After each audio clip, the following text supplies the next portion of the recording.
Alhamdulillah ya kita bisa ketemu lagi ya. Menindaklanjuti pembicaraan kita yang kemarin kan terputus Pak ya karena sayanya ada perlu.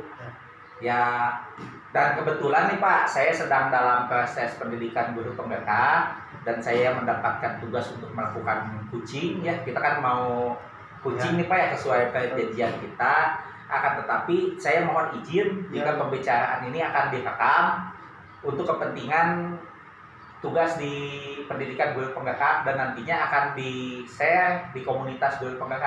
Oh iya, silakan. Ya barangkali keberatan nih saya minta izin dulu ya. Ya. Buat sama-sama pembelajaran saja. Ya, alhamdulillah gitu Pak ya. Ya. Nah, sesuai dengan pembicaraan kita kemarin, saya lihat juga nih Pak Fahud nih ada sedikit beda nih kayak yang lemes gimana nih? Iya benar Pak Yusuf, aduh ini pusing mikirin peserta didik, ini ya karena saya juga guru mapel dan sekaligus wali kelas itu banyak keluhan nih dari guru-guru dan terutama saya juga ngajar guru mapel ya. Itu peserta didik itu banyak yang belum istilahnya mengerjakan tugas itu hanya 70%. Nah, hanya 70% tidak sampai 100%.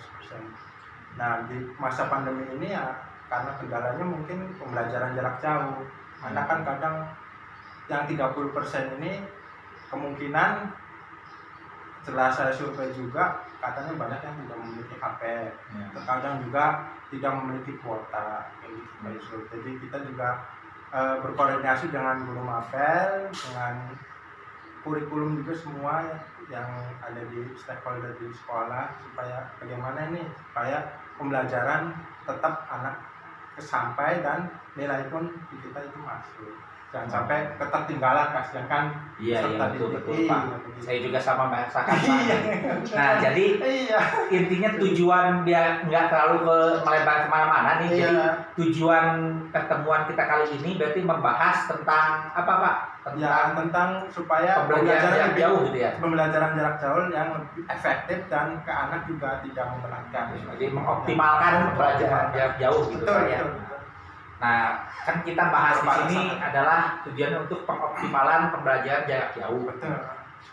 Untuk masalahnya nih Pak, masalahnya yang kalau Bapak merasakan berarti Bapak merasa sama ini belum cukup optimal Pak ya? Iya, belum. Nah, kalau gitu apa nih penyebabnya sampai belum bisa optimal itu penyebabnya apa aja nih Pak? Ya mungkin penyebab utamanya itu tadi ya alat komunikasi seperti HP mungkin ada yang karena di sini lingkungannya mungkin anak-anak yang kurang mampu jadi tidak ada HP, kemudian kuota mungkin juga sama ya karena keterbatasan ekonomi lah tersendiri gitu kan.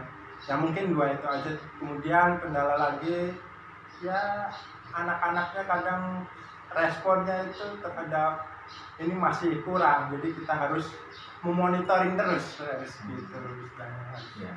Nah, entah dari guru mapel atau wali kelas ataupun BK supaya si anak itu timbul motivasi belajar. Entah dalam keterbatasan kan istilahnya gimana caranya begitulah anak. Ya kalau dari pembicaraan saya identifikasi Pak ya di pembicaraan yang tadi kan nampak itu kesulitan atau tantangan-tantangan yang dialami sifatnya dari anak. Iya sifatnya. Kalau dari kita sendiri nih sebagai guru apa nih tantangannya bagi kita nih? Apa dari proses pembelajarannya atau sistemnya seperti apa? Coba gimana? Ya mungkin dari gurunya juga mungkin harus lebih banyak alternatif selain dari tadi misalkan PJJ tidak hanya dari WhatsApp atau dari yang bersifat online yang membutuhkan anak kuota, tapi harus dari misalkan berbentuk LKPD atau misalkan dari LKS atau dari bentuk-bentuk print out lah nanti. Entah dari kita, dari guru mapel atau dari wali kelas ataupun guru BK itu home visit ke rumah masing-masing peserta didik. Istilahnya intensif lah seperti itu supaya si siswa juga merasa dipantau belajar itu merasa ya jadi timbul motivasi lah karena nggak enak di summer terus jadi belajar. Kalau nggak ada pemantauan seperti itu kan ya repot juga pasti nanti peserta didik ketinggalan ini mata pelajaran. Berarti sudah jelas nih Pak, tadi tujuannya itu identifikasinya bahwa anak-anak kesulitan dalam hal kuota dan lain sebagainya. Adapun rencana untuk mengatasi kesulitan itu adalah salah satunya tadi apa membuat LKPD atau LKS atau bentuk print out tugas yang di print out lah, jangan sampai ada yang online. Ada yang online boleh silakan yang punya online dan online. Kalau yang ini ya di print out kan supaya bisa sama-sama lah. Jadi lebih beragam, seragam gitu ya. Ya bagus Pak. Nah dalam itu kan akan dilakukan seperti itu. Rencana kedepannya gitu Pak, biar tujuan kita tercapai untuk mengoptimalan itu, berarti kan sudah disebutkan ya dengan membuat LKPD dan sebagainya. Rencana ke depan yang terdekat nih, kalau menurut Pak Fahru apa nih yang harus Bapak lakukan, kita guru-guru lakukan itu yang paling mudah lah gitu. Dari awalnya apa dulu nih, harus gimana dulu nih? Ya mungkin koordinasi, mungkin ya rapat dengan orang tua siswa, mungkin kendalanya seperti apa, dari kepala sekolahnya juga semua di rapat istilahnya besar lah, kayak gitu, rapat dinas ya, sama dengan guru-guru mapel, kemudian dengan wali kelas, kalau bisa dengan muridnya juga yang memiliki HP-nya itu kan, supaya dihadirkan di mana masalahnya, sama-sama di situ. Jalan tengahnya kan tadi sudah dijelaskan LKPD begini kan, jelasin istilahnya situ, dengan kepala sekolah, dengan kurikulum juga, bahwa yang tidak punya HP nanti tugasnya akan sama dengan yang daring, tapi bentuknya saja, yang kalau ini kan daring, kalau ini hanya diberi marker saja, tapi intinya sama dikumpulkan. Ya bagus Pak ya, mudah-mudahan ini bisa terlaksana ya, bisa berjalan. Nih alhamdulillah nih Pak Fahru ya, saya sangat senang sekali dengan apa yang sudah kita bicarakan ini. Nah, saya untuk memastikan nih langkah-langkah ke depannya, komitmen apa nih yang bisa kita lakukan atau Bapak lakukan untuk mengatasi masalah-masalah tersebut? Jadi ya komitmen dari masing-masing harus berkomitmen ya, mulai dari kepala sekolahnya, kemudian dari wali kurikulumnya, dari wali kelas, dari orang tua, sama-sama memantau anak. Terus saya terutama saya sebagai guru mapel dan wali kelas harus berkomitmen ketika menjadi guru mapel ya, kita harus membuat soal sedemikian rupa supaya mudah dikerjakan oleh siswa yang tadi tidak memiliki HP.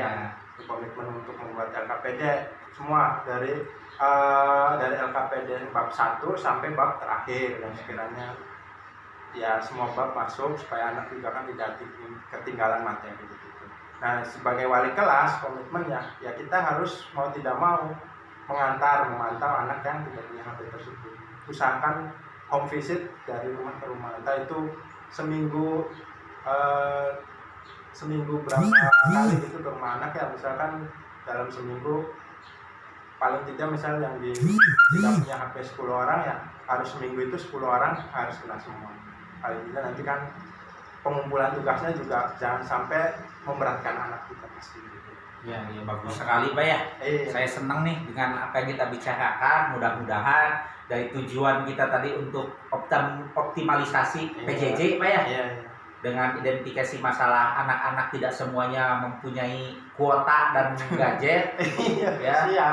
Nanti yang punya itu kan nanti tidak berpihakan sama yang tidak memiliki gadget. Nanti yang pintar yang hanya memiliki gadget saja. Jadi rencana kedepannya Pak Fahru itu akan membuat LKPD yang masing-masing harus mapel, harus ada komitmen, terus dari pemantau dari guru harus membuat semua.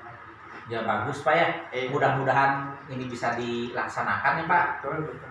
Dan kedepannya mudah-mudahan PJJ-nya, tujuan kita kan PJJ lebih optimal, bisa tercapai dengan apa yang sudah Bapak rencanakan, dan mudah-mudahan kita bisa laksanakan sama-sama Pak ya. Ya terima kasih nih Pak. Iya sama-sama. Saya juga bukan hanya sekedar jadi kucing, jadi kita sama-sama mendapatkan masukan gitu Pak. Ilmu lah. Ya terima kasih Pak. Ya sama-sama Pak.